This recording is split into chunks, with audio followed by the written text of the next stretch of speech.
দর্শক, জাতীয় ভ্যাট দিবস উপলক্ষে মাছরাঙা টেলিভিশনের বিশেষ আয়োজন উন্নয়নে ভ্যাট অনুষ্ঠানে সবাইকে স্বাগত জানাচ্ছি। আমি হিরজুন মীরা। দেশের সার্বিক উন্নয়ন এবং অগ্রগতিতে ভ্যাটের গুরুত্ব নিয়ে কথা বলার জন্য স্টুডিওতে আমাদের সাথে আছেন কাস্টমস এক্সাইজ ও ভ্যাট কমিশনারেট ঢাকা উত্তরের সম্মানিত কমিশনার মোহাম্মদ নিয়াজুর রহমান এবং কাস্টমস এক্সাইজ ও ভ্যাট কমিশনারেট ঢাকা পশ্চিমের সম্মানিত কমিশনার মোহাম্মদ রাশিদুল আলম। আপনাদের স্বাগত। দর্শক, জাতীয় ভ্যাট দিবস উপলক্ষে প্রতি বছরের মতো এবারও 10 থেকে 15 ডিসেম্বর ভ্যাট সপ্তাহ পালন করতে যাচ্ছে জাতীয় রাজস্ব বোর্ড। ভ্যাট দিবসের এবারের স্লোগান ভ্যাট দিব জনে জনে, অংশ নেব উন্নয়নে। প্রথমেই জানতে চাইব জনাব নিয়াজুর রহমানের কাছে, ভ্যাট দিবসের এবারের আয়োজনে কি কি থাকছে? জি, ধন্যবাদ আপনাকে। শুরুতেই আমি ভ্যাট দিবস 2024 উপলক্ষে আমাদের যারা আপামর জনসাধারণ আছেন, যারা প্রতিনিয়ত ভ্যাট দিচ্ছেন, তাদেরকে ভ্যাট দিবসের এবং ভ্যাট সপ্তাহের শুভেচ্ছা এবং অভিনন্দন জানাচ্ছি। এর সাথে আমাদের যারা করদাতা আছেন, যারা প্রতিনিয়ত এই সকল ভ্যাট আহরণ করে আদায় করে সরকারি কোষাগারে জমা দিচ্ছেন, তাদেরকে আমি ধন্যবাদ জানাচ্ছি। এবার আমাদের ভ্যাট দিবস এবং ভ্যাট সপ্তাহের মূল অনুষ্ঠান অনুষ্ঠিত হবে জাতীয় রাজস্ব বোর্ডে। এটি 10ই ডিসেম্বর, যেখানে আমাদের মাননীয় অর্থ উপদেষ্টা মহোদয় এবং চেয়ারম্যান জাতীয় রাজস্ব মহোদয়, আমাদের স্টেক হোল্ডার যারা আছেন অর্থাৎ করদাতা আছেন, তাদের সহ একটি সেমিনারের আয়োজন করা হয়েছে। এছাড়া আমরা সপ্তাহব্যাপী এই 10 থেকে 15ই ডিসেম্বর আমরা আমাদের ভ্যাট অফিসগুলিতে বিশেষ সেবা সপ্তাহ পালন করব। অর্থাৎ আমরা সারা বছরই করদাতাদের সেবা দিয়ে যাচ্ছি, তবে আমরা বিশেষভাবে 24টি সেবাকে নির্ধারণ করেছি যে এই সপ্তাহে আমরা আমাদের সকল করদাতাকে আমাদের ভ্যাট অফিসগুলোতে আমরা এই সেবা দিয়ে যাব। এছাড়াও আমরা এই ভ্যাট দিবস উপলক্ষে কিছু টিভিসি তৈরি করেছি, যেগুলো ইতিমধ্যেই ইলেকট্রনিক মিডিয়াতে প্রচার হচ্ছে। এছাড়া আমরা কিছু ভিডিও কন্টেন্ট তৈরি করেছি। এগুলো তৈরি করা হয়েছে জনপ্রিয় ইউটিউবার বা যারা সোশ্যাল ইনফ্লুয়েন্সার আছেন তাদের মাধ্যমে। এগুলো আমরা প্রচারের ব্যবস্থা নিচ্ছি। তো মোটা দাগে আমাদের ভ্যাট দিবস এবং ভ্যাট সপ্তাহের মূল উদ্দেশ্য হলো আসলে আমাদের যারা করদাতা আছেন অর্থাৎ ভোক্তা কর অর্থাৎ কনজামশন ট্যাক্স হিসাবে আমাদের এই ভ্যাটকে যারা ভ্যাট দিচ্ছেন অর্থাৎ ভোক্তা এবং যারা ভ্যাট আদায় করছেন অর্থাৎ আমাদের ব্যবসায়ী সমাজ, তাদেরকে ভ্যাটের গুরুত্ব যাতে সহজে বোঝানো যায় এবং তাদের কাছ থেকে সেন্সিটাইজ করা যায়, এই জন্যই আসলে আমাদের সকল উদ্দেশ্য এবং আমাদের পরিকল্পনা নিয়ে আমরা এগিয়ে যাচ্ছি। এবারের যে স্লোগান ভ্যাট দিব জনে জনে, অংশ নিব উন্নয়নে, এখান থেকে আমরা বুঝতে পারছি যে সবাইকে আসলে ভ্যাট দিতে হবে। এই ভ্যাট আসলে কি? আমি কেন ভ্যাট দিব? ভ্যাট দিলে আমার লাভ কি? ধন্যবাদ। আজকে জাতীয় ভ্যাট দিবস উপলক্ষে মাছরাঙা টেলিভিশনের আজকের আয়োজনে, আজকের এই ভ্যাট দিবস উপলক্ষে জাতীয় রাজস্ব বোর্ডের পক্ষ থেকে আমরা এক নতুন বাংলাদেশে আছি। যে বাংলাদেশটা শুরু হয়েছে 1971 সালে স্বাধীনতার মধ্য দিয়ে, একই সাথে সেটা আমরা বিজয়ের মাসেও রয়েছি। আর এই বছর এইটা বিশেষ গুরুত্ব বহন করে, কারণ ছাত্র জনতার একটা বিপ্লবের মাধ্যমে আমরা একটা নতুন বাংলাদেশ পেয়েছি এবং সকলের মাঝেই একটা নতুন চেতনা গ্রো করেছে। যেই চেতনাটা হচ্ছে স্বনির্ভর বাংলাদেশ এবং নিজের টাকায় নিজের উন্নয়ন করা। তাহলে নিজের টাকায় নিজের উন্নয়ন করতে হলে কী করতে হবে? নিজেকেই নিজের উন্নয়নের ব্যয় পরিশোধ করতে হবে। আর নিজে যখন নিজের উন্নয়নের ব্যয় পরিশোধ করবে, তখন তার অ্যাকাউন্টেবিলিটিও তৈরি হবে। তাহলে আমরা যেই ব্যবসা বাণিজ্য যা কিছুই করছি না কেন, তার একটা অলিখিত অংশীদার হচ্ছে সরকার বা রাষ্ট্র। তো রাষ্ট্র সেই অলিখিত অংশীদার হিসেবে তার ভ্যাটটা নিয়ে যাচ্ছে এবং সেই ভ্যাটটা নিয়ে কি কাজ করছে? দেশের উন্নয়ন, রাস্তাঘাট তৈরি করছে, হাসপাতাল তৈরি করছে, বিমানবন্দর তৈরি করছে। যারা আমাদের বৃদ্ধ জনগণ আছেন, যারা পিছিয়ে পড়া জনগোষ্ঠী আছেন, তাদের উন্নয়নে ব্যয় করছেন। অর্থাৎ যারা সক্ষম আছেন তাদের থেকে যারা একটু কম সক্ষম আছেন তাদের কাছে জিনিসটা পৌঁছিয়ে দিচ্ছে। এবং রাস্তাঘাট তৈরির মাধ্যমে এবং উন্নয়নের মাধ্যমে যারা প্রকৃতপক্ষে কর দিচ্ছেন তাদের কাছেই তাদের টাকাটা ফিরিয়ে দিচ্ছে। জাস্ট সরকার একটা ব্যবস্থাপনা হিসাবে কাজ করছে। এই জন্যই সবসময় ভ্যাটটা নিজের প্রয়োজন এবং সেই ভ্যাটটা সকল মানুষের অংশগ্রহণ থাকলে সেই উন্নয়নটা টেকসই হবে এবং ভবিষ্যৎমুখী হবে। আর সকল মানুষ দেয়, এটা আমরা যেমন একদিকে মনে করি কিন্তু সব পণ্যের উপর নয়। সুতরাং যারা কৃষি পণ্য রয়েছে, আমাদের নিত্য প্রয়োজনীয় পণ্য রয়েছে, সেগুলোর উপরে অধিকাংশের উপরেই কোনো ভ্যাট আরোপ নয়। সেহেতু আমরা বলছি যে সকলের উপরে, বলতে গেলে সকলের উপরে আছে, কিন্তু আসলে সেই অর্থে সকল পণ্যের উপর নেই। তার মানে হচ্ছে আমার যে ভ্যাটের টাকা আমি দিচ্ছি সেটা সুবিধা আসলে আমিই ভোগ করছি। ওকে। তো সরকারকে কেন রাজস্ব আদায় করতে হয়, এটা যদি একটু বলেন নিয়াজুর রহমান। জি, ধন্যবাদ। আসলে সরকারকে কেন রাজস্ব আদায় করতে হয়, যদি আমি উদাহরণটা এভাবেই দেই, আপনারা জানেন আমরা সকলে কিন্তু একটা পরিবারে বাস করি। আমরা দেখি যে আমাদের পরিবারে যিনি পিতা আছেন বা বড় ভাই আছেন বা আমার অনেকের মায়েরাও চাকরি করেন, সুতরাং একটি পরিবারের যদি আপনি মাসিক যে খরচটি আছে এটি কিন্তু যারা উপার্জনক্ষম আছেন তারা কিন্তু আদায় করেন এবং তাদের একটি প্রাক্কলন থাকে যে এই মাসে আমার কত আয় হবে, কত ব্যয় হবে। যদি কোনো মাসে আমার ব্যয়টি যদি আয়ের থেকে বেশি হয় তাহলে কিন্তু আমাকে ঋণ করতে হয়। সে ব্যাংক থেকে ঋণ করা যায়, ক্রেডিট কার্ডের মাধ্যমে ঋণ করা যায়। ঠিক সেভাবে একটি রাষ্ট্রকেও কিন্তু তার অর্থ বছর ভিত্তিক একটি পরিকল্পনা করতে হয়, যেটিকে বলি আমরা 1 জুলাই থেকে 30 জুন পর্যন্ত একটি অর্থ বছর। সুতরাং আপনারা দেখবেন যে প্রতি অর্থ বছরেই কিন্তু জুন মাসে কিন্তু সরকারের অর্থ বিভাগ, জাতীয় রাজস্ব বোর্ডে কিন্তু তোড়জোড় শুরু হয়ে যায় যে নতুন বাজেট ঘোষণা করতে হবে। তাহলে সরকারের আয় কি, সরকারের ব্যয় কি। সুতরাং অর্থ বছরের শুরুতেই আমাদের যারা অর্থ মন্ত্রণালয়ে আছেন তাদের একটা প্রাক্কলন করেন যে এই বছরে সরকারের যে রাজস্ব ব্যয় এবং উন্নয়ন ব্যয়, অর্থাৎ রাজস্ব ব্যয় কোনটি, সরকারের যে প্রশাসন আছে, পুলিশ আছে, তাদেরকে যে বেতন ভাতা, তাদের যে যানবাহন আছে, জ্বালানি আছে, তাদের বিভিন্ন স্টেশনারি কিনতে হয়, এগুলির জন্য কিন্তু সরকারকে একটি রাজস্ব ব্যয় তাকে নির্ধারণ করতে হয়। আরেকটি হলো উন্নয়ন ব্যয়, যেটি সাধারণত, যেটি আমার বক্তা বলে গেলেন যে আমাদের যে অবকাঠামো আছে, আমাদের বিদ্যুৎ আছে, আমাদের জ্বালানি আছে, আমাদের রাস্তাঘাট আছে, আমাদের সেতু আছে, এই অবকাঠামোর জন্য কিন্তু সরকারকে বার্ষিক উন্নয়ন কর্মসূচি যেটা প্রণয়ন করতে হয়। সুতরাং সরকারের যে দুটি ব্যয়, একটি হলো রাজস্ব ব্যয়, আরেকটি হলো উন্নয়ন ব্যয়, এই দুটি যোগফল করে কত টাকা সরকারকে ব্যয় করতে হবে একটি অর্থ বছরের জন্য কিন্তু শুরুতেই জুন মাসে সরকারকে এটি প্রাক্কলন করতে হয়। এটি অর্থ মন্ত্রণালয়ের অর্থ বিভাগ করে থাকেন, যে প্রাক্কলনটি করে থাকেন, এবং জাতীয় রাজস্ব বোর্ড মোটামুটি রাজস্ব আদায়টি করে থাকেন। যেমন বলা যায়, যদি ভ্যাটের কথা বলি, আমাদের চলতি অর্থ বছরে আমাদেরকে অর্থ বিভাগ থেকে বলে দেওয়া হয়েছে যে আমাদেরকে 1,77,000 কোটি টাকা আমাদেরকে ভ্যাট আদায় করতে হবে। সুতরাং ভ্যাট এবং 3 ধরনের কর জাতীয় রাজস্ব বোর্ড আদায় করে, একটি হলো প্রত্যক্ষ কর, আর একটি হলো পরোক্ষ কর। প্রত্যক্ষ কর হিসাবে আয়কর, আর পরোক্ষ কর হিসাবে আমদানি শুল্ক এবং ভিএটি, যেটা ভ্যাট সপ্তাহের মূল আমরা কাজ করছি। সুতরাং আমরা পরোক্ষ করের যারা কাজ করছি তারা মূলত ভ্যাট এবং আমদানি শুল্ক সরকারি কোষাগারে জমা প্রদান করছি। এখন যদি আমার যে রাজস্ব ব্যয় এবং আমার যে উন্নয়ন ব্যয়, পৃথিবীর সব দেশে এই দুটি যোগফল সবসময় আমি সরকার যে রাজস্ব আদায় করে তার থেকে বেশি হয়। দ্যাট মিনস আসলে সরকার কিন্তু সবসময় একটি ঘাটতি বাজেট তৈরি করে, অর্থাৎ সরকার যা আয় করে সরকারের ব্যয় কিন্তু তার চেয়ে বেশি। সুতরাং এই ঘাটতি বাজেট যে করা হয়, এই ঘাটতি বাজেট যদি খুব বেশি হয়ে যায় তাহলে সরকারকে তখন ব্যাংক ব্যবস্থা থেকে ঋণ নিতে হয়, সরকারকে বিভিন্ন দাতা সংস্থা যেমন আছে ওয়ার্ল্ড ব্যাংক, IMF, তাদের কাছ থেকে ঋণ করতে হয়। সুতরাং আমরা যারা রাজস্ব বিভাগে কাজ করি, আমরা যদি আমাদের জনসাধারণকে নিয়ে যদি ভ্যাট বা আমদানি শুল্ক এটি যদি আদায় করতে না পারি তাহলে কিন্তু সরকারকে অনেক বেশি ঋণ করতে হবে এবং সেই ঋণের বোঝা কিন্তু দিনকে দিন বৃদ্ধি পেতে থাকবে। সুতরাং আমরা মূলত অভ্যন্তরীণ সম্পদ বিভাগের অধীনে জাতীয় রাজস্ব বোর্ড কাজ করে থাকি। এটিকে বলা হয় দেশজ সম্পদ বা অভ্যন্তরীণ সম্পদ। সুতরাং আমরা জাতীয় রাজস্ব বোর্ড যত বেশি অভ্যন্তরীণ সম্পদ বা দেশজ সম্পদ আদায় করব, ততই কিন্তু আমরা ব্যাংক ব্যবস্থা থেকে সরকারের ঋণ বা আমাদের যারা দাতা সংস্থা আছে তাদের থেকে ঋণের পরিমাণ কিন্তু কমতে থাকবে। সুতরাং আমাদের লক্ষ্য থাকবে আমাদের আপামর জনসাধারণকে নিয়ে আমরা যথাযথভাবে যথাযথ নিয়মে ভিএটি আদায় করব, আমদানি পর্যায়ে আমদানি শুল্ক আদায় করব, আমরা আয়কর দিব।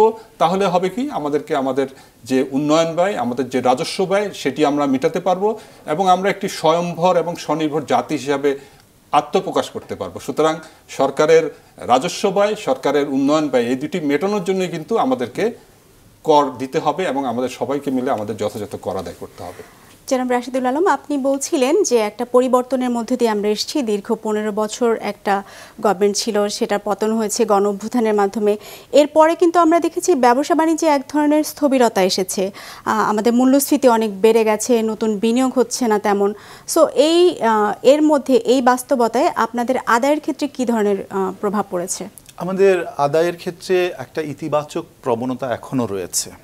কিছুটা গত 2-3 মাসে কিছুটা পিছিয়ে থাকলেও আমরা সেটা রিকভার করে ফেলেছি, কারণ আমাদের অর্থনীতির একটা বিশাল সম্ভাবনা রয়েছে। যে কোনো কিছুই একটা বিপ্লবোত্তর সময়ে একটা ঘাত প্রতিঘাত থাকে, কিন্তু তারপরেও জাতীয় রাজস্ব বোর্ড তার যে রেভিনিউগুলো যেখানে যেখানে লিকেজ ছিল সেই লিকেজগুলোকে গ্যাপ মিনিমাইজ করে ফেলতেছে এবং যেগুলো মামলা ছিল বা অন্য যেগুলো ছিল তার সার্ভিসের মাধ্যমে রেভিনিউটার সামনে নিয়ে আসে এবং ইতিবাচক একটা ধারণায় নিয়ে এসেছে। ইতিমধ্যেই আপনি জানেন যে আমরা জাতীয় রাজস্ব বোর্ডকে আমাদের নতুন চেয়ারম্যান মহোদয়ের নেতৃত্বে এবং নতুন সরকারের নির্দেশনায় আমরা অটোমেশনের দিকে চলে গেছি। ইতিমধ্যেই আয়করের রিটার্ন অটোমেশনে হয়ে গেছে এবং ভ্যাটেরও রিটার্নগুলো অটোমেশনের মাধ্যমেই হচ্ছে। তারা নিজের ঘরে বসে অনলাইনে সাবমিশন করছে। তো এই অনলাইনে সাবমিশনের ক্ষেত্রে যে ধরনের প্রক্রিয়াগুলো আগে ছিল সেই প্রক্রিয়াগুলোকে আরও সংক্ষিপ্ত করে দেওয়া হয়েছে এবং আগে কিছু হার্ড কপি আমাদের অফিসে দেয়া লাগতো, এখন আমাদের আদেশ জারি করা হয়েছে সেই হার্ড কপিগুলো আমাদের অফিসে আর দেয়া লাগবে না। অর্থাৎ প্রক্রিয়া সহজ করার মাধ্যমে এবং সার্ভিসগুলোকে আরও দ্রুত দেওয়ার মাধ্যমে এবং কারো ফাইল বা কারো কোনো কিছু যেন পেন্ডিং না থাকে তার মাধ্যমেই আমরা এই গ্যাপটাকে ব্যবসা বাণিজ্যের ক্ষেত্রে যদি কোনো থাকেও একটু পিছুটান থাকেও সেটাকে মিনিমাইজ করে রাষ্ট্রের স্বার্থে আমরা রেভিনিউ আদায় করছি এবং সেটা আমরা ব্যাপকভাবেই আমরা সাড়া পাচ্ছি এবং বিপ্লবোত্তর জনগণ এবং এই বিষয়ে বেশ ভালো সাড়া দিচ্ছেন। তারাও ইতিবাচকভাবে দেখছেন এবং তারা মনে করছেন যে এই দুর্যোগপূর্ণ মুহূর্তেই নাগরিকদের সচেতনতার বেশি প্রয়োজন এবং সেই প্রয়োজনে তাদের সাড়া অত্যন্ত আশাব্যঞ্জক এবং আশা করছি যে আমরা বছর শেষে আমরা আমাদের কাঙ্ক্ষিত রাজস্ব আদায় করতে সক্ষম হব। ওকে, তো আমরা সেই আশা পূরণ হবে সেটাই আশা করছি। এবার আমি আবারও একটু যেতে চাই নিয়াজুর রহমানের কাছে। আপনি বলছিলেন মেড ইন বাংলাদেশ কনসেপ্টের কথা, এটা যদি একটু সংক্ষেপে আমাদেরকে বলতেন, এটা বিষয়টা কি? আমি যেটা বলতে চাই যে ধরেন আমাদের দেশে ভ্যাটের আদর্শ হার হলো 15% এট দ্য রেট অফ 15%।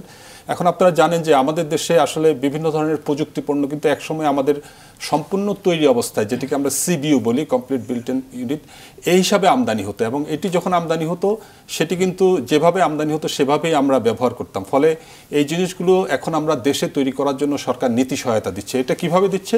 এটি আমদানি পর্যায়ে যে কর আছে সেটি কমিয়ে দিচ্ছে সরকার এবং দেশের অভ্যন্তরে এই পণ্যটি বিক্রির সময় অর্থাৎ ভিএটি যে প্রযোজ্য সেটির হার কমিয়ে দিয়েছে, অর্থাৎ 15% থেকে হয়তো 5% করেছে বা 7.5% করেছে। আপনি জেলে খুশি হবেন যে আমাদের দেশে এখন স্যামসাং, অপো, ভিভো এই ধরনের যে সকল ব্র্যান্ড মোবাইল ফোন আছে বা ডিভাইস গ্যাজেট আছে এগুলো কিন্তু আমাদের দেশে এখন সংযোজন হচ্ছে। এছাড়া বিভিন্ন এসইউ গাড়ি আছে, তারপর আমাদের ধরেন এয়ার কন্ডিশনার, আমাদের ফ্রিজার, রেফ্রিজারেটর, লিফট, তারপর হোম অ্যাপ্লায়েন্স, তারপর আপনাদের ওয়াশিং মেশিন, এগুলো কিন্তু ভ্যাটের হার আমরা অত্যন্ত কমিয়ে দিয়েছি। এর ফলে যেটি হয়েছে যে টেকনোলজি ট্রান্সফার, অর্থাৎ এখন আমাদের উদ্যোক্তারাই কিন্তু শিখছেন যে এই ধরনের প্রযুক্তিপণ্য, এ ধরনের ইঞ্জিনিয়ারিং প্রোডাক্টগুলো দেশে কি প্রযুক্তিতে বা কি মেশিনারিজের মাধ্যমে তৈরি করতে হয়। ফলে একদিকে যেমন আমাদের ভোক্তারা এটি সুলভ মূল্যে পাচ্ছেন, অর্থাৎ একটি কমপ্লিট জিনিস যদি দেশে আমদানি হতো এর উপর উচ্চ শুল্ক হার আরোপিত আছে। এখন যেহেতু এটি দেশে সংযুক্ত হয়েছে আমরা আমদানি পর্যায়ে শুল্ক কমিয়ে দিয়েছি এবং এটি দেশের অভ্যন্তরে বিক্রির সময় যে ভিআইটি সেটিও আমরা কমিয়ে দিয়েছি। ফলে আমাদের ভোক্তারা এখন এই জিনিসগুলি অত্যন্ত সুলভ মূল্যে পাচ্ছেন এবং টেকনোলজি ট্রান্সফার হয়েছে, ফলে আমাদের উদ্যোক্তারাও এখন সক্ষম হয়ে উঠছেন। সুতরাং আমরা মনে করি যে এর ফলে আমাদের দেশে কর্মসংস্থান হয়েছে, নতুন নতুন উদ্যোক্তা তৈরি হয়েছে, নতুন নতুন কারখানা গড়ে উঠেছে। সুতরাং সরকারের নীতি সহায়তার মাধ্যমে আমি মনে করি যে জাতীয় রাজস্ব বোর্ড শুধু শুল্ক কর আদায় করে না, এমন একটি পলিসি তৈরি করে, এমন একটি ট্যাক্স পলিসি তৈরি করে যার মাধ্যমে দেশেও কিন্তু একটা শিল্পবান্ধব এ ধরনের বিভিন্ন মোবাইল বলেন, আপনাদের ইলেকট্রনিক বলেন, আমাদের ভেহিকেল বলেন, এই ধরনের শিল্প কিন্তু আমরা গড়ে উঠেছি। সুতরাং এটা আমি মনে করি যে সরকার যে ভিএটি বা কাস্টমসের ক্ষেত্রে যে পলিসি তৈরি করেছে সেই পলিসির কারণেই কিন্তু আমাদের উদ্যোক্তাদের পক্ষে সম্ভব হয়েছে এ ধরনের ভারী শিল্প বা এই ধরনের প্রযুক্তি নির্ভর শিল্প আমাদের দেশে গড়ে তোলার, এবং তার সুফল আমাদের ভোক্তারাও পাচ্ছেন, আমাদের ব্যবসায়ীরাও পাচ্ছেন, আমরা সবাই পাচ্ছি। আমরা এই বিষয় নিয়ে আরো কথা বলবো। জনাব রাশিদুল আলম, আপনার কাছে আবার জানতে যাচ্ছি, প্রতি বছরই ভ্যাটের লক্ষ্যমাত্রা বাড়ানো হয়, এই আদায়ের মূল দায়িত্বটা পালন করতে হয় কিন্তু ব্যবসায়ীদের। ব্যবসায়ীরা এতে ব্যবসায়ীদের সুবিধা কি? ব্যবসায়ীরা এটা কেন পালন করবেন? ব্যবসায়ীরা কেন পালন করবেন এটা অত্যন্ত একটা যৌক্তিক প্রশ্ন। প্রথম কথাটা হচ্ছে ব্যবসায়ীরা পালন করবেন রাষ্ট্রীয় দায়িত্ব এবং নাগরিক দায়িত্ব, সেই জন্য তিনি পালন করবেন। এটা একটা তাত্ত্বিক কথা বললাম, কিন্তু আমরা যদি প্রকৃত কথা আরেকটা বলি, বাণিজ্যিক কথা বলি, বাণিজ্যিক কথা হচ্ছে আমরা ভ্যাটটা কখন রিটার্নটা দেয়? রিটার্নটা দেয় হচ্ছে 15 তারিখে। তাহলে আগের মাসের 1 তারিখ থেকে 30 তারিখ পর্যন্ত জনগণের কাছ থেকে অথবা ক্রেতা সাধারণের কাছ থেকে যেই টাকাটা তিনি ভ্যাট বাবদ নেন সেই টাকাটা কিন্তু প্রকারান্তরে তিনি তার ব্যবসায় ব্যবহার করতে পারছেন। তাহলে সেই টাকাটা তিনি আরও এই 30 দিন প্লাস আরও 15 দিন, মোট 45 দিন কম বেশি তিনি সেই টাকাটা ব্যবহার করতে পারছেন তার ব্যবসার কাজে, যার ফলে এটা ব্যবসায়ীর জন্য লাভ হচ্ছে। আর এই জন্যই আমরা ওনাকে বলছি ভ্যাট ট্রাস্টি, কালেক্টর না, যে জনগণের ভ্যাট এই ব্যবসায়ীর কাছে জমা রয়েছে, তিনি সারা 1 তারিখ থেকে 30 তারিখ পর্যন্ত সেই ভ্যাটটা তার কাছে জমা রেখে কত টাকা জমা হয়েছে 1 তারিখ থেকে পরবর্তী মাসের 15 তারিখ পর্যন্ত সেটা হিসাব করবেন, আর এর মধ্যে তিনি ভ্যাটের রিটার্নের মাধ্যমে জমা দিবেন। তাহলে দুটো কাজ, একটা কাজ হচ্ছে তিনি নাগরিক দায়িত্ব পালন করছেন, আরেকটা কাজ হচ্ছে ব্যবসায়িকভাবে তিনি লাভবান হচ্ছেন, সেই জন্যই তিনি এই কাজটা করবেন। আরেকটা কাজের জন্য তিনি করবেন, সেটা হচ্ছে এই যে ভ্যাটের টাকায় যে কাজটা হচ্ছে সেটা হচ্ছে রাস্তাঘাট বা অবকাঠামো উন্নয়ন হচ্ছে, সেই অবকাঠামো উন্নয়নের সুফল কিন্তু ব্যবসার পণ্য বিক্রয়ের কাজেই ব্যবহার হচ্ছে। পোর্টটা ব্যবহার হচ্ছে তার পণ্য আমদানির জন্য, রাস্তাঘাট দিয়ে তার পণ্য পরিবহনের জন্য, অর্থাৎ তার কাজেই তার টাকা ব্যবহার হচ্ছে, বরং অতিরিক্ত কিছু সুবিধা পাচ্ছেন তিনি, জনগণের টাকা কিছুদিন তিনি তার ব্যবসার কাজে ব্যবহার করতে পারছেন। জি, নিয়াজুর রহমান, আপনার কাছে এবার জানতে চাবো যে ভ্যাট আদায় গতি আনতে আমরা বিভিন্ন সময় দেখেছি এনবিআরকে বিভিন্ন রকম পদক্ষেপ নিতে, যেরকম একটা ছিল ইএফটি মেশিন। তো এটা নিয়ে ব্যবসায়ীদের কিন্তু শুরু থেকেই আপত্তি ছিল এবং আমরা দেখেছি এটা সেভাবে ওয়ার্ক করেনি। তো এখন সেইটা নিয়ে ইএফটি নিয়ে আপনাদের কি পরিকল্পনা, নতুন কোনো কিছু কি আপনারা এখানে লঞ্চ করবেন কিনা? আচ্ছা, জি, আসলে ইএফডিএমএস এর যে ব্যবস্থাটা, এটা কিন্তু একদম আমাদের ভ্যাটে যে বিভিন্ন স্তর আছে, অর্থাৎ একদম রিটেল পর্যায়ে, অর্থাৎ যখন ভোক্তা যখন কোনো পণ্য বা কিছু পণ্য বা সেবা, নির্দিষ্ট কিছু পণ্য বা সেবা ক্রয় করবেন, তখন ইএফডিএমএস এর প্রবর্তন করা হয়েছিল। আসলে ভ্যাট কিন্তু শুধুমাত্র রিটেল পর্যায়ে কার্যকর না, ভ্যাট কিন্তু একটি, আমি বলবো যে একটা বৈজ্ঞানিক ব্যবস্থা, এটা চেইন মেনটেন করে। অর্থাৎ আপনি যদি বলেন যে একজন উৎপাদনকারী, যিনি একজন যার শিল্প কারখানা আছে, তিনি কিন্তু বিদেশ থেকে কাঁচামাল আমদানি করেন। সুতরাং ভ্যাটের যে শুরুটা কিন্তু আমদানি পর্যায়ে কাঁচামাল আমদানির মাধ্যমে, পরবর্তীতে সেটি আবার একটি কারখানায় প্রক্রিয়াজাত হচ্ছে, সেখানে সেটি যখন উৎপন্ন হবে তিনি যখন তার ফ্যাক্টরি থেকে ফিনিশ প্রোডাক্টে বিক্রি করবেন, সেখানেও ভ্যাট দিতে হচ্ছে। আবার যিনি ফ্যাক্টরি থেকে পণ্যটি বিক্রি করে ডিলারের কাছে দিচ্ছেন, সাব ডিলারের কাছে দিচ্ছেন, তখনই কিন্তু হাত বদল হচ্ছে, তখনই কিন্তু ভ্যাটের বিষয়টি আছে। তো সুতরাং আমরা কিন্তু এই ভ্যাট ব্যবস্থাকে অটোমেশন করার জন্য আমরা একটা সামগ্রিকভাবে হোলিস্টিকভাবে চিন্তা করছি। এটি কিভাবে? আপনি জানেন যে আমরা আইভাস সফটওয়্যার চালু করেছি, যেটা আমাদের 2018 সালের এপ্রিল মাস থেকে কার্যকর। আমাদের নতুন আইন কার্যকর হয়েছে 2019 সাল থেকে। তার আগে কিন্তু আমরা ইন্টিগ্রেটেড ভ্যাট অ্যাডমিনিস্ট্রেশন সিস্টেম, অর্থাৎ এই সফটওয়্যারটি চালু করেছি। এর ফলে কিন্তু এই অটোমেশনের যে সুবিধা, তার ফলে যেটা আমাদের বক্তা বললেন যে এখন কিন্তু করদাতা ঘরে বসেই তিনি তার মোবাইল ফোনে বা তার ল্যাপটপ ব্যবহারে কিন্তু করে কিন্তু অনলাইনে কিন্তু তার ভ্যাট রেজিস্ট্রেশন গ্রহণ করতে পারছেন। তিনি তার ভ্যাট রিটার্নটা কিন্তু অনলাইনে সাবমিট করতে পারছেন। 4.3 যেটা আমরা মূল্য ঘোষণা বা সহগ বলি, সেটাও তিনি অনলাইনে ঘরে বসে মানে রাজস্ব বিভাগের কাছে সাবমিট করতে পারছেন। ফলে এই যে অটোমেশনের যে সুবিধা, এটা আমরা প্রতি স্তরেই আমরা কিন্তু চালু করার চেষ্টা করছি এবং এটার ফলে যেটা হচ্ছে যে রাজস্ব কর্মকর্তার সাথে করদাতার যে যোগাযোগ, সেটি কিন্তু কমে এসছে। সুতরাং আমরা চাই প্রতিটা স্তরে স্তরেই যেন আমাদের যাতে অটোমেশন হয় এবং রাজস্ব কর্মকর্তা বা রাজস্ব কর্মকর্তার সাথে আমাদের যারা সম্মানিত করদাতা আছেন তাদের যত কম যোগাযোগ হবে, ততই কিন্তু আমাদের এই ব্যবস্থার বা আমাদের যে বিভিন্ন ধরনের হয়রানির অভিযোগগুলি আছে, এগুলি কিন্তু আস্তে আস্তে কমে আসবে। এবং আপনি জেনে খুশি হবেন যে আমরা ভ্যাট ব্যবস্থার যে মূল যে স্পিরিট, যেটাকে আমরা বলি চালান বা ইনভয়েস, এটা ইনভয়েসিং, অর্থাৎ এটিও অটোমেটেড করার জন্য জাতীয় রাজস্ব বোর্ড উদ্যোগ নিয়েছে এবং এর টেন্ডার প্রক্রিয়ার কাজ শুরু হয়েছে। সুতরাং যখন আমাদের আইভাস সিস্টেম, যখন আমাদের ইনভয়েসিং সিস্টেম, যখন আমাদের ইএফডিএমএস সিস্টেম সমন্বিতভাবে কাজ করবে, তখন কিন্তু আমাদের পুরো ভ্যাট প্রক্রিয়া, অর্থাৎ বিভিন্ন স্তরে স্তরে যে ভ্যাটের যে পণ্যগুলো যে এক হাত থেকে আরেক হাতে আসছে, প্রতি ক্ষেত্রে কিন্তু একটি স্বচ্ছতা এবং জবাবদিহিতা তৈরি হবে। সুতরাং আমরা যত বেশি অটোমেশনের দিকে যাব, আমি মনে করি করদাতারা সহজে অত্যন্ত স্বচ্ছন্দেই তাদের যে ভ্যাটের যে বা করের যে আনুষ্ঠানিকতাগুলো আছে, এগুলি সম্পন্ন করতে পারবেন এবং সরকারের রাজস্ব আদায় বহুগুণে বৃদ্ধি পাবে। এবার আবারও একটু যেতে চাই রাশিদুল আলমের কাছে। ভ্যাটের ক্ষেত্রে একজন ক্রেতার দায়িত্বটা কি, আর আমি যে ভ্যাটটা দিচ্ছি সেটা আসলে গভর্নমেন্টের কাছে পৌঁছাচ্ছে কিনা, সেটা আমি কিভাবে নিশ্চিত হব? একজন ক্রেতা হিসাবে কি দায়িত্ব পালন করবেন, এটাই হচ্ছে সবচেয়ে বড় কথা। যে রাষ্ট্র বা আমরা এই ভ্যাট ব্যবস্থার সাথে কারা জড়িত আছে, একজন হচ্ছে যিনি ভ্যাট প্রদান করছেন ক্রেতা, একজন হচ্ছেন ব্যবসায়ী, আর একজন হচ্ছে সরকারের প্রতিনিধি হিসাবে ভ্যাট বিভাগ রয়েছে। এই তিনজন কাজ করছেন। তো তিনজনের মধ্যে আমার কাছে মনে হয় বা জাতীয় রাজস্ব বোর্ডও মনে করে যে সবচেয়ে দায়িত্বশীল ব্যক্তি হচ্ছেন ক্রেতা।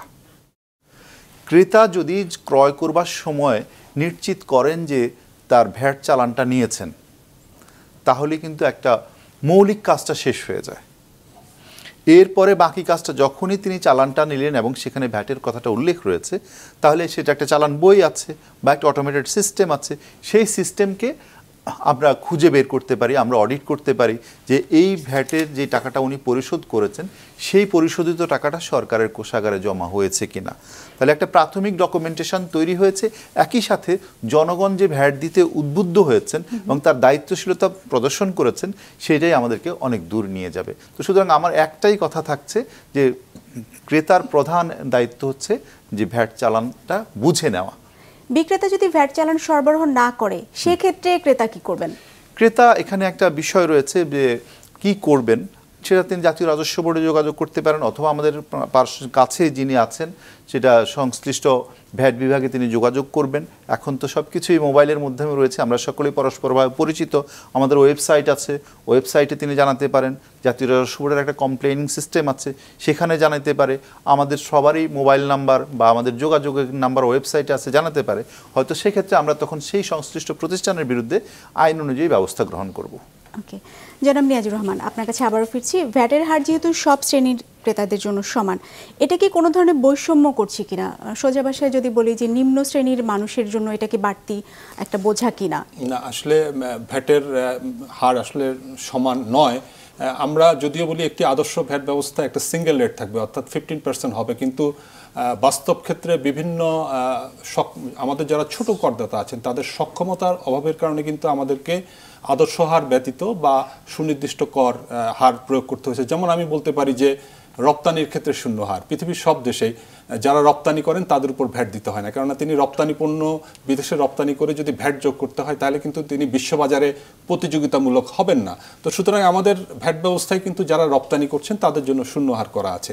এরপরে যদি দেখেন আমাদের বিভিন্ন রকম আদর্শ হার ব্যতীত বলি আমরা, যেমন 5%, 7.5%, 10% এই ধরনের কিন্তু রেট আছে। এটা কেন আছে? ধরেন একটা যদি বলি আমি যে মোটর গ্যারেজ মেকানিক, তিনি হয়তো কাজ শিখে নিজে একটা নতুন করে একটা গ্যারেজ দিলেন, তার পক্ষে কিন্তু ক্রয় হিসাব পুস্তক, বিক্রয় হিসাব পুস্তক বা যেটা 4.3 এগুলি কিন্তু দাখিল করা বা মেনটেন করা সম্ভব না, বা রেয়াত নেওয়া সম্ভব না। অর্থাৎ তিনি যে গাড়ি মেরামতের যে পার্টসগুলো কিনলেন তিনি হয়তো 15% ভ্যাট দিয়ে কিনলেন, কিন্তু তার সেই খাতার মধ্যে সেটি ক্রেডিট নেওয়া তার পক্ষে সম্ভব না। সুতরাং আমরা এই ধরনের বিবেচনা করে কিন্তু আমরা এ ধরনের আদর্শ হার ব্যতীত 5%, 7.5% বা 10% আমাদের বাস্তবতা নিরিখে করতে হচ্ছে। সুতরাং ভ্যাট ব্যবস্থায় কিন্তু আমরা শুধুমাত্র যে 15% রেট রেখেছি তেমন না, আমাদেরকে রপ্তানির জন্য শূন্য হার রাখতে হয়েছে। ছোট বা ক্ষুদ্র উদ্যোক্তার জন্য আমাদেরকে আদর্শ হার ব্যতীত 5% ট্রাঙ্কেটের বেজ রাখতে হচ্ছে। এছাড়াও কিন্তু আমাদের ভ্যাট ব্যবস্থায় কিন্তু আমরা প্রথম তফসিল বলি, যেটার মাধ্যমে কিন্তু আমরা অব্যাহতি, অর্থাৎ সেটাও শূন্য হার বা এই খাতে কোনো ভ্যাট নেই। এছাড়া আমরা এসআরও জারির মাধ্যমে কিন্তু অনেক অব্যাহতি দিয়ে রেখেছি। এটা কেন দিয়ে রেখেছি? যেমন আমি বলি যে আটা ময়দা সুজি কিন্তু নিত্যপণ্য, সুতরাং এটার উপর যদি ভ্যাট আরোপ হয় তাহলে কিন্তু স্বাভাবিকভাবে জনজীবনের তাদের জীবনযাত্রার ব্যয় বৃদ্ধি পাবে। সুতরাং ভ্যাট যদিও 15% আদর্শ হার আমাদের আইনে আছে, কিন্তু বিভিন্ন কারণে আমাদের করদাতাদের সুবিধার জন্য, আমাদের রপ্তানিকে প্রতিযোগিতামূলক করার জন্য, আমাদের যারা ক্ষুদ্র ব্যবসায়ী আছেন তারা যাতে সহজে ভ্যাট দিতে পারেন, এই জন্য কিন্তু আমাদেরকে সুনির্দিষ্ট কর, যেমন সুতার ক্ষেত্রে বলা আছে যে 1 কেজি সুতা বিক্রি করতে হলে আপনাকে 3 টাকা ভ্যাট পরিশোধ করতে হবে। সুতরাং আসলে সামগ্রিকভাবে আমাদের বিদ্যমান দেশের আর্থসামাজিক পরিস্থিতির কারণে আমরা সকল ক্ষেত্রে আসলে সিঙ্গেল রেট বা আদর্শ হার 15% এটা আমরা প্রয়োগ করতে পারি না। বিভিন্ন কারণে আমাদেরকে সুনির্দিষ্ট কর বা আদর্শ হার ব্যতীত কর বা শূন্য হার বা বিভিন্ন রকম অব্যাহতি, সেটা এসআরওর মাধ্যমে হোক বা তফসিলের মাধ্যমে হোক, আমাদেরকে কিন্তু ভ্যাট ব্যবস্থায় এ ধরনের বিভিন্ন হার ভিত্তিক ভ্যাট ব্যবস্থা চালু রাখতে হয়েছে। তার মানে আপনাদের তো এই হার পরিবর্তনের কোনো পরিকল্পনা বোধহয় নেই? আমরা মনে করি যে সময়ের সাথে আমাদের ব্যবসায়ী সমাজ তাদের সক্ষমতা অর্জন করবেন। সুতরাং সামনের যতই আমাদের দিনগুলি আসবে, আমাদের যাতে জীবনমান যতই উন্নত হবে, আমি মনে করি যে আমরা যতই বেশি প্রযুক্তির ব্যবহারে যত বেশি সক্ষম হব, আমি মনে করি যে আমাদের অটোমেশন যত বেশি আমরা জনগণের বা করদাতার দ্বারে পৌঁছে দিতে পারবো, আস্তে আস্তে আমাদের করদাতারা সক্ষম হয়ে উঠবেন। তখন আমরা আশা করি এমন একদিন খুব দূরে নয়, তো যখন আমরা সিঙ্গেল রেট চালু করতে পারবো এবং সকলেই রেয়াত নেবেন, সকলেই একই হারে পণ্য বিক্রি করবেন। এবং ভ্যাট ব্যবস্থার যে বিউটি, যেটা বলা হয় যে অর্থাৎ আপনি আপনার যে পণ্য বা উপকরণ কিনলেন সেটি আপনি ক্রেডিট নেবেন, আপনি আবার একই রেটে পণ্য বিক্রি করবেন এবং পরবর্তী স্টেজে আবার সেটি রেয়াত হবে। সুতরাং এটি যখন পুরোপুরি চালু হবে তখনই আসলে ভ্যাট ব্যবস্থা তার যে উদ্দেশ্য সেটি সফল হবে। ভ্যাট নিয়ে মানুষের এত ভীতি কেন, রাশিদুল আলম? ভ্যাট নিয়ে মানুষের ভীতির একটা মৌলিক কারণ আমার কাছে যেটা মনে হয় সেটা হচ্ছে ভ্যাট সম্পর্কে অজ্ঞতা, ভ্যাট ব্যবস্থা সম্পর্কে না জানা এবং ভ্যাটের আইনগুলো সম্পর্কে না জানা। আরেকটা জিনিস থাকছে সেটা হচ্ছে ভ্যাট আদায় এবং সেটা পরিশোধের প্রক্রিয়া সম্পর্কে না জানা। এটাই আমার কাছে মনে হয়েছে যে সকল সমস্যাটার মূলে আছে। আপনারা কখনো হয়রানি বলবেন, কখনো ভীতি বলবেন, যে কথাই বলবেন এর মূলটা হচ্ছে এই জায়গায়। এবং এই কাজটাকেই এনবিআর অত্যন্ত ভালোভাবে অনুধাবন করেছে যে কেন অভিযোগটা উৎপত্তি হয়, সেই উৎপত্তির জায়গাটাকে এনবিআর অ্যাড্রেস করার চেষ্টা করেছে। সেজন্য আমরা আমাদের এনবিআর বিশ্লেষণ করে দেখেছে যে 3টা কারণে এই ধরনের ভীতি তৈরি হয় অথবা যে ধরনের অভিযোগের কথা বলছেন সেটা তৈরি হয়। একটা হচ্ছে নিবন্ধনের ক্ষেত্রে, একটা হচ্ছে মাসিক রিটার্ন প্রদানের ক্ষেত্রে, আর একটা হচ্ছে অডিটের ক্ষেত্রে। তো 3টা জায়গাতেই এনবিআর অত্যন্ত পরিকল্পিতভাবে কাজ করছে। 1 নাম্বার হচ্ছে সে নিবন্ধনটাকে অনলাইন করে দিয়েছে এবং কমপ্লিটলি ভ্যাট অফিস থেকে ডিটাচ করে দিয়েছে। রাতে দিনে যে কোনো সময়ে যে কোনো দিনে একজন ভ্যাটদাতা বা একজন ব্যবসায়ী তার নিবন্ধন নিয়ে যেতে পারবেন অনলাইনেই ডকুমেন্ট সাবমিট করে। সেখানে ভ্যাট অফিসের সংশ্লিষ্ট খুব একটা থাকছে না। তাহলে আপনি যদি আমার কাছে সংশ্লিষ্টতায় না আসেন, কাছে না আসেন, আমি আপনাকে হয়রানি করতে পারবো না। এইটা একটা চলে গেল। দ্বিতীয় হয়েছে যে আমাদের রিটার্নের ক্ষেত্রে আগে অনলাইনে সাবমিশন করতো এবং একটা হার্ড কপি আমাদের ভ্যাট অফিসে জমা দিত। সেটাও সম্প্রতি আদেশের মাধ্যমে বলে দেওয়া হয়েছে যে আমাদেরকে কোনো হার্ড কপি আমাদের অফিসে জমা দিতে হবে না। তাহলে এবারও আর আমাদের কাছে আসতে হলো না। আমার কাছে না আসলে তো আমি আর হয়রানি করতে পারবো না। খুব সিম্পল। আরেকটা জিনিস রয়েছে অডিট সিলেকশনের ক্ষেত্রে ম্যানুয়াল পদ্ধতি ছিল। জাতীয় রাজস্ব বোর্ডের চেয়ারম্যান মহোদয় সেটাকে একদমই বন্ধ করে দিয়েছেন। বলেছে পুরাতন অডিট যেগুলো আছে সেগুলোই সম্পাদন করবার জন্য এবং নতুন অডিট সিলেকশনের জন্য একটা সফটওয়্যার মডিউল তৈরি করার জন্য। এবং সেই মডিউল তৈরি করলে একটা অটোমেটিক সিস্টেম সিলেক্টিভিটি বেসিস এবং রিস্ক অ্যানালাইসিস করে অডিট নির্ধারণ করবেন। তো তাহলে যেই 3টা মৌলিক কারণে অভিযোগগুলো তৈরি হয়, জাতীয় রাজস্ব বোর্ড 3টা মৌলিক কারণকেই কি মূলোৎপাটন করে দিচ্ছেন। সুতরাং আমরা আশা করছি যে এই অভিযোগটা বা এই ভীতিটা থাকবে না। তৃতীয় আরেকটা কারণ থাকতে আরও কিছু উদ্যোগ গ্রহণ করেছে, সেটা হচ্ছে যে এই ভীতি দূর করবার জন্য যারা নতুন করে নিবন্ধন নেন তাদেরকে প্রশিক্ষণের ব্যবস্থা করছেন যে কেন এই জিনিসটা হচ্ছে, আপনি কেন ভয় পাচ্ছেন, বা আইনটা জানা থাকলে আর ভয় থাকে না। সব কিছুর মূলে থাকে অজ্ঞতা।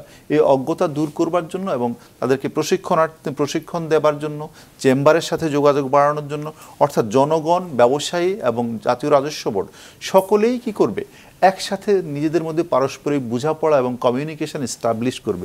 সেই জন্যই আপনি প্রথমেই বলেছেন ভ্যাট দিব জনে জনে, অংশ নেব উন্নয়নে।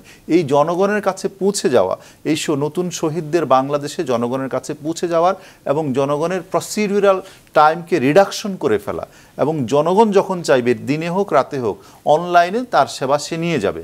এর মাধ্যমে এই ভীতি অথবা এই হয়রানি যা কিছুই বলেন না কেন সব কিছু দূর করবার জন্য একটা কম্প্রিহেন্সিভ প্ল্যান এবং উদ্যোগ জাতীয় রাজস্ব বোর্ড গ্রহণ করেছে। এবং আশা করছি যে ভবিষ্যতে এই ধরনের অভিযোগ কখনোই নির্মূল হবে না, কিন্তু সিগনিফিক্যান্টলি রিডিউস হবে। আর একটা জিনিস এটাও বলতে হবে যে সব অভিযোগই কিন্তু প্রসিডিউরালি কারেক্ট না। যে অনেক সময়ই ভ্যাট অফিসার ন্যায্যভাবেই কাজ করেছে কিন্তু পাবলিক পারসেপশন অথবা নিজের অজ্ঞতার জন্য অভিযোগটা করছে যে সে এই জিনিসটা পক্ষপাত দুষ্টভাবে কাজ করছে। সেটা একজন সাংবাদিক হিসেবে আপনার বিরুদ্ধে এই ধরনের অভিযোগ আসতে পারে। আপনি হয়তো নিরপেক্ষভাবে কাজ করছেন কিন্তু সেটা অন্য কারো কাছে মনে হতে পারে যে আপনি তার সঠিকভাবে কাজ করছেন না। তো অভিযোগ রয়েছে, সেটা হয়তো কোয়ালিটেটিভ অ্যানালাইসিসে খুবই কম, বাকি অনেকগুলোই পারসেপশন। তবুও যেটা কোয়ালিটেটিভ অ্যানালাইসিসে রয়েছে সেইটাকেও নির্মূল করবার জন্য যথাযথ পদক্ষেপ এনবিআর চেয়ারম্যান মহোদয় গ্রহণ করেছেন। জনাব মিরাজুর রহমান, আপনার কাছে জানতে চাইব যে আমরা যে জানি এখন নতুন ভ্যাট আইন 2019 সালের 1 জুলাই থেকে যেটা কার্যকর হয়েছে, সেই আইন সম্পর্কে একটু জানতে চাচ্ছি, এটাতে সুবিধা কি? জি, ধন্যবাদ আপনাকে। আসলে আমাদের যে 1991 সালে আমাদের যে প্রথম বাংলাদেশে ভ্যাট আইন প্রবর্তিত হয় সেটিতে কিন্তু আমাদের অটোমেশন ব্যবস্থাটা ছিল না। এবং আমি যেটা বলবো যে আমাদের নতুন আইন যে মূল্য সংযোজন ও সম্পর্ক শুল্ক আইন 2012, এটার মেইন বিউটি এবং ফিচার হলো যে আসলে এটার অটোমেশন। অর্থাৎ আমরা সফটওয়্যার ডেভেলপ করেছি আইভাস, এবং এখানে প্রাথমিকভাবে আমরা যেটা আমার বক্তব্য বলে গেলেন যে রেজিস্ট্রেশন যেটি অনলাইনে 24/7 যে কোনো বসে কিন্তু নিজের ঘরে বসেই তিনি ভ্যাট রেজিস্ট্রেশন নিবন্ধন গ্রহণ করতে পারছেন। এছাড়া রিটার্ন মডিউল চালু হয়েছে আমাদের। এছাড়া আমাদের যেটা 4.3 যেটা আমরা সহগ বলি সেটাও কিন্তু অনলাইনে করদাতারা দাখিল করতে পারছেন। এছাড়াও লিটিগেশন, ডেট ম্যানেজমেন্ট, বিভিন্ন ধরনের এ পর্যন্ত প্রায় 14টি অনলাইন মডিউল কিন্তু আমাদের আইভাস সিস্টেমে আমরা চালু করে দিয়েছি। সুতরাং অটোমেশনের যে কথাটা সবসময় বলা হয় যে অর্থাৎ আমরা স্বয়ংক্রিয়ভাবে ঘরে বসে আমাদের যাবতীয় কাজ করব এবং আমাদের ভ্যাট বিভাগকে আমার যাবতীয় তথ্য অবহিত করব এবং সিদ্ধান্তটা যাতে অটোমেটিকলি করদাতা তার ঘরে বসে তার কম্পিউটারে পেতে পারেন সেটি কিন্তু আইভাস সিস্টেমে নিশ্চিত করা হয়েছে। এবং আরও কিছু বিশেষ সুবিধা হলো যে আমাদের পুরাতন আইনে কিন্তু আপনাকে একটি চলতি হিসাব পুস্তক বলতে আমার অ্যাকাউন্ট কারেন্ট রেজিস্টার, সেখানে কিন্তু আপনাকে অগ্রিম ভ্যাট পরিশোধ করতে হতো। অর্থাৎ একজন সিমেন্ট ফ্যাক্টরি তিনি কিন্তু সিমেন্ট যখন বিক্রয় করবেন সেটার উপর যে ভ্যাট 100 টাকা হলে 15 টাকা যে ভ্যাট পরিশোধ করতে হবে এটি কিন্তু তাকে আগে সরকারকে পরিশোধ করে তার খাতায় লিখে তারপর পণ্য তাকে সাপ্লাই করতে হতো। এতে যেটি হতো করদাতাকে কিন্তু লোন করতে হতো, ফলে তার কস্ট অফ ডুইং বিজনেস এটা কিন্তু বৃদ্ধি পেত। কিন্তু নতুন ব্যবস্থায় যেটি বলা হয়েছে, যেটি আমার পূর্ববর্তী বক্তা বলে গেলেন যে 1 মাস 15 দিন তিনি যে ভ্যাট আদায় করবেন সেটি কিন্তু তার কাছেই থাকছে, সেটা কিন্তু তিনি আগে আদায় করবেন তারপর সরকারকে দিবেন। সুতরাং এক্ষেত্রে আমি মনে করব যে আমাদের নতুন ব্যবস্থায় কিন্তু আসলে করদাতার ব্যয় অনেকভাবে কমে গেছে। এছাড়া রিফান্ডের একটি আমাদের কনসেপ্ট এসছে, অর্থাৎ অনেক রপ্তানিকারক আছেন বা আমি যেটা বললাম যে বিভিন্ন রকম অব্যাহতি হয়তো কেউ 2% বা 5% হারে ভ্যাট পরিশোধ করেন, তাদের ক্ষেত্রে দেখা যায় তারা পূর্বে সরকারকে যে ভিএটিটি দিয়ে এসছেন সেটি কিন্তু তার বুকসে কিন্তু ক্লোজিং ব্যালেন্স হিসাবে জমতে থাকে, ফলে তিনি সেটা তার পণ্য বিক্রয়ের সাথে সমন্বয় করতে পারেন না বলে তিনি আমাদের কাছে রিফান্ড বা ফেরতের জন্য আবেদন করেন। সুতরাং নতুন আইনে কিন্তু করদাতা তার ইতিপূর্বে উপকরণ মানে ক্রয়ে যে সকল ভ্যাট পরিশোধ করেছেন সেটি কিন্তু বিধিবদ্ধ পদ্ধতিতে যদি ভ্যাট বিভাগের কাছে আবেদন করেন তিনি কিন্তু এটি রিফান্ড গ্রহণ করতে পারেন। এছাড়া আমাদের নতুন আইনে কিন্তু বেশ কিছু কনসেপ্ট আনা হয়েছে, যেমন সেকেন্ড হ্যান্ড জিনিস বিক্রয়ের উপর ভ্যাট কীভাবে হবে, বা গোয়িং কনসার্ট অর্থাৎ একটা ব্যবসা প্রতিষ্ঠান যদি বিক্রয় হয় সেটি ভ্যাট পরিশোধ ছাড়াই কিন্তু একজন থেকে আরেকজনের কাছে কিভাবে স্থানান্তরিত হতে পারে, এই ধরনের কনসেপ্ট এসছে। এছাড়া আপনারা জানেন, আপনারা যদি বিদেশের কোনো দেশে ভ্রমণ করতে যান, আপনারা যখন কেনাকাটা করেন আপনারা কিন্তু এয়ারপোর্টে আপনার কৃত পণ্যের উপর পরিশোধিত ভ্যাট কিন্তু রিফান্ড পেতে পারেন। আমাদের বর্তমান আইনেও কিন্তু এ ধরনের ব্যবস্থা কনসেপ্ট রাখা হয়েছে, যদিও এটি চালু এখনও সেভাবে শুরু হয়নি। তো সুতরাং বলতে পারবো যে আমাদের যে নতুন যে ভ্যাট ব্যবস্থা এটি অনেক আধুনিক, কেননা এটিতে আমি বলবো যে করদাতার যে খরচ সেটি কমেছে, রিফান্ডের পদ্ধতি এসেছে। এছাড়া সবচেয়ে বড় উল্লেখযোগ্য পরিবর্তন বলবো যে আমাদের আইভাস সিস্টেম, অর্থাৎ আমাদের ভ্যাটের যে ইন্টিগ্রেটেড ব্যবস্থা, অর্থাৎ করদাতা ঘরে বসেই রেজিস্ট্রেশন নিচ্ছেন, করদাতা ঘরে বসেই তার যেটা আগের মাসের 30 দিনের তার আমদানি রপ্তানি বিক্রয় ক্রয়ের হিসাব এবং তার যে নেট যে ভ্যাট যেটা তৈরি হবে সেটা তিনি দাখিলপত্রে উল্লেখ করে তিনি অনলাইনেই কিন্তু তিনি আমাদের ভ্যাট বিভাগে সেটি দাখিল করতে পারছেন। সুতরাং আমি মনে করি যে আমাদের নতুন আইন করদাতাদের জন্য অটোমেশন বা স্বয়ংক্রিয় ভিত্তিক হয় সেটি অনেক সহজ হয়েছে এবং এটি অনেক ব্যবসা বান্ধব হয়েছে। রাশিদুল আলম, আপনি বলছিলেন যে ব্যবসায়ীরা এখন অনেক হয়রানি মুক্তভাবে কর দিতে পারে, তারপর আপনি অভিযোগগুলোর কথা বলছিলেন। সো এই ব্যবসায়ীদের একটা বড় অভিযোগ কিন্তু কর রেয়াত পেতে আবেদন করলে তাদেরকে হয়রানির শিকার হতে হয়। এই ধরনের অভিযোগের ক্ষেত্রে আপনারা কি ব্যবস্থা নিচ্ছেন? আমার মনে হয় একটা বিষয় রয়েছে, কর রেয়াত পেতে আসলে কোনো সমস্যা হয় না, হয়তো আপনি রিফান্ডের কথা বলতে চেয়েছেন আমার মনে হয় এই জায়গাটা। তো এইখানে আমরা যখন মনে করে যে একজন যখন আবেদন করেন তখন তার আবেদনটা হয়তো ঠিক আছে, কিন্তু এই প্রতিষ্ঠানের কমপ্লায়েন্সটা দেখতে হয় যারা এই জিনিসটা রিফান্ডটা মঞ্জুর করবেন তাদের জন্য। আরেকটা জিনিস হচ্ছে তাকে এই টাকাটা সরকারের ঘর থেকে তার কাছে ফেরত দিতে হলে আরেকটা জিনিস নিশ্চিত হতে হয় যে সরকারেরও তার কাছে অন্য কোনো পাওনা আছে কিনা, সরকারের অন্য কোনো পাওনা আছে কিনা সেটা নিশ্চিত হয়েই তারপর তার এটা অনুমোদন করতে হয়। তাহলে সরকারের কোথায় পাওনা আছে, অন্য কোনো কমিশনারেটে পাওনা আছে কিনা সেই জিনিসটা দেখতে হয়, তিনি কোথাও কম ট্যাক্স দিয়েছেন কিনা সেই জিনিসটা দেখতে হয়, তার সহগে কোথাও প্রবলেম আছে কিনা সেই জিনিসটা দেখতে হয়, তারপরে তার যে রেয়াতগুলো নিয়েছেন সেই রেয়াতগুলো সঠিক আছে কিনা সেটা দেখতে হয়, তিনি যে উৎপাদন সহগ দিয়েছেন সেই সহগ অনুযায়ী তার ভ্যাটগুলো দেওয়া হচ্ছে কিনা বা সহগে কম আছে কিনা উৎপাদিত, এই সমস্ত কিছুগুলো অ্যানালাইসিস করতে হয়। এটা একটা জিনিস। আরেকটা জিনিস হচ্ছে, যদি আপনি 10টা কাজ একসাথে প্রসেস করেন, কেউ না কেউ 10 নম্বরে যাবেই, একজন 1 নম্বরে যাবে। যিনি 10 নম্বরে গেছেন তিনি এটা বলতেই পারেন যে তার দেরি হচ্ছে। সুতরাং আমাদের সীমিত লোকবলের মাধ্যমে এবং আমাদের এই প্রসিডিউরাল রিকোয়ারমেন্টগুলো মেনটেন করে আমরা এই জিনিসটা দিচ্ছি। এটা আমাদের রাষ্ট্রীয় অগ্রাধিকার, একই সাথে আমাদের এনবিআরেরও অগ্রাধিকার যে আমরা তাদের এটা ফিরিয়ে দিব। এবং এই বিষয়ে সিস্টেমেটিক উন্নয়ন আমাদের করা হয়েছে। একই সাথে রিফান্ড ব্যবস্থাকে অটোমেশন করা হয়েছে। যেখানে যেখানে সমস্যা রয়েছে সেখানে আমরা কাজ করছি। আমাদের অনেকগুলো চ্যালেঞ্জ রয়েছে, একসাথে নতুন করে নিবন্ধন দেয়া, আমাদের জনবলের সংকট আছে। তো জনবলের সংকটের মাধ্যমে একদিকে আমাদের কাজ করতে হয় যে নতুন রাজস্ব আদায় করা, নতুন নিবন্ধিত করদাতা বের করা, নেট এক্সপান্ড করা, করদাতাকে জানানো, প্রশিক্ষণ দেওয়া। এই কাজটার সাথে সাথে আবার আমাকে রিফান্ডও দিতে হয়। তাহলে আমার কম জনবল দিয়ে যখন আমি বেশি কাজ করব তখন কেউ না কেউ পিছিয়ে পড়বে, একটু সময় লাগবে। আর একটা জিনিস হচ্ছে যে যখনই সরকারের ঘর থেকে কোনো কিছু ব্যক্তির ঘরে যাবে তখন কিন্তু এটা একটা স্ক্রুটিনির ব্যাপার রয়েছে। এই স্ক্রুটিনিটা করতে সময় লাগবে এবং এইটার ক্ষেত্রে আমাদের করদাতাকে বা যিনি পাবেন তাকে একটু ধৈর্য ধরতে হবে। এবং অনেক সময় আবেদনের সাথে যেটা থাকে না, যে প্রপার ডকুমেন্টেশনটা থাকে না, তখন এই ডকুমেন্টটা কালেক্ট করতে হলে দেখা যাচ্ছে আরেকটা অথরিটি লাগে, আরেকজনের কাছে লাগে, এই কমিউনিকেশনটা থাকে না। আরেকটা জিনিস হচ্ছে তার এইটার জন্য কৌশলগত দক্ষতাগুলো থাকে না আবেদনের সাথে। তো এই জিনিসগুলোতেই আমরা তারপরেও যে এনবিআর এই বিষয়ে আমাদেরকে সবসময় প্রত্যেকটা মিটিংয়ে এই বিষয়টা মনিটর করছে, আগের তুলনায় অনেক বেশি জোরদার হচ্ছে। এবং দিনের শেষে একটা কথা বলতেই হবে, প্রক্রিয়া সরকারের ঘর থেকে নিতে হলে কমপ্লায়েন্সটা জরুরি এবং সরকারের যে কোনো পাওনা তার কাছে নাই সেটাও নিশ্চিত হতে হয়।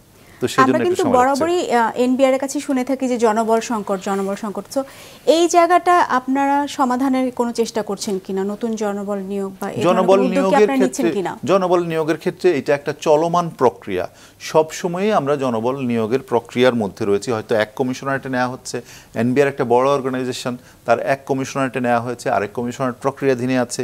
কেউ রিটায়ারমেন্টে যাচ্ছে সেই জন্য আবার খালি হচ্ছে, আবার কেউ প্রমোশন হয়ে আরেক উপরের পদে চলে যাচ্ছে তখন নিচের পদ খালি হচ্ছে। আবার ইকোনমির আমি হয়তো একটা জায়গায় চিন্তা করেছি 10 জন লোক, সেই অনুযায়ী আমার অর্গানোগ্রাম তৈরি করা হয়েছে, কিন্তু হঠাৎ করে সেখানের ইকোনমি বুস্ট করেছে, সেই ইকোনমির সাথে আমাকে কম্পিট করতে হচ্ছে। আমার জনবল হয়তো দক্ষ আছে একরকম, এখন তৈরি হচ্ছে, এখন অনলাইন ব্যবসা তৈরি হচ্ছে, যে জায়গায় ট্রেস করবার জন্য আরেক ধরনের দক্ষতার প্রয়োজন হচ্ছে, আমার অডিটিং প্রয়োজন বাড়ছে। ইকোনমির ভলিউম বেড়ে যাচ্ছে খুব দ্রুত। ইকোনমির ভলিউম বেড়ে যাওয়ার সাথে সাথে নিয়োগ প্রক্রিয়াকে যে একসাথে সামঞ্জস্যপূর্ণভাবে করা, এটা একটু রাষ্ট্রীয় সিস্টেমে একটু সময় লাগে। এই জন্যই আমরা বলি যে আমাদের নিয়োগ প্রক্রিয়া এবং এই প্রক্রিয়া কমপ্লিট করতে একটু সময় লাগে, আর তাই সবসময় সমান তালে যেতে পারে না। ইকোনমি যেই ভলিউমে অগ্রসর হয়, জনবলের নিয়োগ সেই ভলিউমে সেই গতিতে অগ্রসর হতে পারে না। আমি একটু সম্পর্ক তথ্য দিতে চাই আমার বক্তার সাথে, যে সরকার কিন্তু এই যে আপনি বললেন যে আমাদের যে জনবল সংকট, এটির গুরুত্ব অনুধাবন করে বা সরকারের জন্য যে রাজস্ব কত গুরুত্বপূর্ণ এটা অনুধাবন করে কিন্তু ইতিমধ্যেই কিন্তু সরকার বেশ কিছু নতুন ভ্যাট কমিশনারেট তৈরির প্রস্তাব অনুমোদন দিয়েছেন। ইতিমধ্যে আমাদের অর্থ মন্ত্রণালয় এবং আমাদের জনপ্রশাসন মন্ত্রণালয় থেকে নতুন ভ্যাট কমিশনারেট সৃষ্টির যে প্রক্রিয়া সেটি অনুমোদন দেওয়া হয়েছে এবং এটি 2টি পর্যায়ে নতুন ভ্যাট কমিশনারেট কাজ করবে। উদাহরণস্বরূপ আমি বলতে পারি, আমি বর্তমানে যেখানে কর্মরত আছি অর্থাৎ customs excise VAT commissionerate Dhaka উত্তর, এটি ভেঙে কিন্তু 3টি ভ্যাট কমিশনারেট হবে। এটি ভেঙে ময়মনসিংহ ভ্যাট কমিশনারেট হবে, এছাড়া customs excise VAT commissionerate Gazipur হবে। সুতরাং যখন 3 জন কমিশনার এবং তার টিম নিয়ে যখন জনগণের কাছে যাবে, আমি মনে করি সেই এলাকার জনগণ আরও উন্নত সেবা পাবে, অর্থাৎ তাদের মনোযোগটা, ভ্যাট বিভাগের মনোযোগটা আরও বেশি হবে এবং কম সময়ে উত্তম সেবা পাবে বলে আমি মনে করি। সুতরাং আমি মনে করি সরকার এই বিষয়ে সজাগ আছেন, সচেষ্ট আছেন যে আমাদের যে জনবল বা আমাদের যে অর্গানোগ্রাম সম্প্রসারণ সেটি এখন চলমান আছে। আশা করি সামনের বছরেই এটি মাঠ পর্যায়ে এটি কাজ করবে। ওকে, আমরাও সেটাই আশা করছি। একজন ব্যবসায়ীকে কখন ভ্যাট নিবন্ধন নিতে হবে, আর এই নিবন্ধন নিলে তিনি আসলে কি ধরনের সুবিধা পাবেন? জি, ধন্যবাদ। আমাকে আসলে ভ্যাট নিবন্ধনের ক্ষেত্রে আমরা যে আপনি যে প্রথমে যে ভীতির কথাটা বললেন, আমাদের কিন্তু আইনে বলা আছে যে 50 লক্ষ টাকা পর্যন্ত যার টার্নওভার, অর্থাৎ তার লেনদেন অর্থনৈতিক কার্যক্রম যদি 50 লক্ষ টাকা হয়, তাকে কোনো ধরনের নিবন্ধনের আওতায় আসতে হবে না। ঠিক আছে, তাহলে তারপরে বলা হচ্ছে যে আমার 50 লক্ষ 1 টাকা থেকে 3 কোটি টাকা পর্যন্ত যার টার্নওভার বা অর্থনৈতিক কার্যক্রমের লেনদেন, তাকে আমরা বলেছি টার্নওভার ট্যাক্স 4% হারে কিন্তু তিনি টার্নওভার ট্যাক্স দিবেন, অর্থাৎ 15%-এর চেয়ে অনেক কম হার 4% হারে তাকে কিন্তু টার্নওভার ট্যাক্স দিতে হবে। এবং 3 কোটি টাকার উপরে যদি তার অর্থনৈতিক কার্যক্রম বা তার লেনদেন টার্নওভার হয়, তখনই কিন্তু তিনি 15% হারে তাকে ভ্যাট নিবন্ধন দিতে হবে। সুতরাং এই কথা সত্য নয় যে আমি ব্যবসা করলেই আমাকে ভ্যাট দিতে হবে বা টার্নওভার ট্যাক্সে দিয়ে, যে স্ল্যাবগুলির কথা বললাম, আপনি যদি 50 লক্ষ টাকার নিচে থাকেন বা 3 কোটি টাকার নিচে থাকেন, তাহলে আপনি অব্যাহতিপ্রাপ্ত বা যেটা বললাম বা আপনাকে 4% হারে কিন্তু টার্নওভার ট্যাক্স দেওয়ার সুযোগ আছে। তো সুতরাং একজন করদাতা তার টার্নওভার বা তার অর্থনৈতিক কার্যক্রমের মূল্যায়ন করে তিনি টার্নওভার ট্যাক্স তালিকাভুক্ত হবেন নাকি তিনি 15% হারে 3 কোটি টাকার উপর হলে 15% হারে ভ্যাট দিবেন, তাকে কিন্তু সেই সিদ্ধান্ত নিতে হবে। আর নিবন্ধিত হওয়ার সুবিধাটা কি? নিবন্ধিত হওয়া, আপনি যখনই ভ্যাট নিবন্ধিত হতে পারবেন, আপনি কিন্তু পণ্য আমদানি করতে পারবেন। অর্থাৎ আপনি যদি একটি কারখানা স্থাপন করতে চান বা আপনি যদি মনে করেন যে বিদেশ থেকে পণ্য এনে পণ্যটি যে অবস্থায় এনেছেন সেই অবস্থায় বিক্রি করবেন, যাদেরকে আমরা বাণিজ্যিক আমদানিকারক বলি, যেমন আমরা বলি ফুটওয়্যার বিদেশ থেকে আমদানি হয়, বিভিন্ন ধরনের আমাদের গার্মেন্টস আমদানি হয়, এগুলো কিন্তু বিভিন্ন বাণিজ্যিক আমদানিকারকরা বিদেশ থেকে সরাসরি আমদানি করে বিক্রি করে থাকেন। সুতরাং আপনি আমদানিকারক হতে হলে আপনাকে ভ্যাট নিবন্ধন নিতে হবে। আপনি যদি রপ্তানি করতে চান আপনাকে ভ্যাট নিবন্ধন নিতে হবে। আপনি যদি টিন সার্টিফিকেট বলি সেটার জন্য আপনাদের লাগবে, তারপর আইআরসি ইআরসি বলি, অর্থাৎ আমদানি নিবন্ধন এবং রপ্তানি নিবন্ধনের জন্য কিন্তু আপনাকে ভ্যাট রেজিস্ট্রেশন করতে হবে। এছাড়া যদি আপনি টেন্ডারে অংশগ্রহণ করতে চান, আপনারা জানেন যে সরকারের একটা বড় কেনাকাটা আছে যেটাকে আমরা প্রকিউরমেন্ট প্রোভাইডার বলি, যাদেরকে যোগানদার বলি, যারা বিভিন্ন ধরনের পণ্য কিন্তু বিভিন্ন সরকারি দপ্তরে সাপ্লাই করে থাকেন। সুতরাং সেই টেন্ডারে অংশগ্রহণ করার জন্য বা আপনি কনস্ট্রাকশন ফার্ম যেটা বলি আমরা, যারা সিভিল কাজ করে থাকেন, বিভিন্ন অবকাঠামো, সেতু, বিল্ডিং যারা তৈরি করেন, এ ধরনের কাজে অংশগ্রহণ করার জন্য কিন্তু আপনাকে ভ্যাট নিবন্ধন নিতে হবে। সুতরাং আপনি যদি ব্যবসা করতে চান, ব্যবসায়ী হতে চান, সুতরাং আপনাকে ভ্যাট নিবন্ধন নিতেই হবে এবং ভ্যাট নিবন্ধন নিয়ে কমপ্লায়েন্স হয়ে আপনি নিজেও যেমন ব্যবসায়িকভাবে উপকৃত হবেন, একই সাথে আপনি ভ্যাট আদায় করে সরকারি কোষাগারে জমা দিয়ে সরকারের উন্নয়ন কাজেও আপনারা অংশগ্রহণ করতে পারেন। ধন্যবাদ আপনাদেরকে, অনেক সুন্দর আলোচনা শুনলাম আমরা। দর্শক, জাতীয় ভ্যাট দিবসের বিশেষ আয়োজন উন্নয়নে ভ্যাট এখানেই শেষ করছি। সবাই ভালো থাকবেন।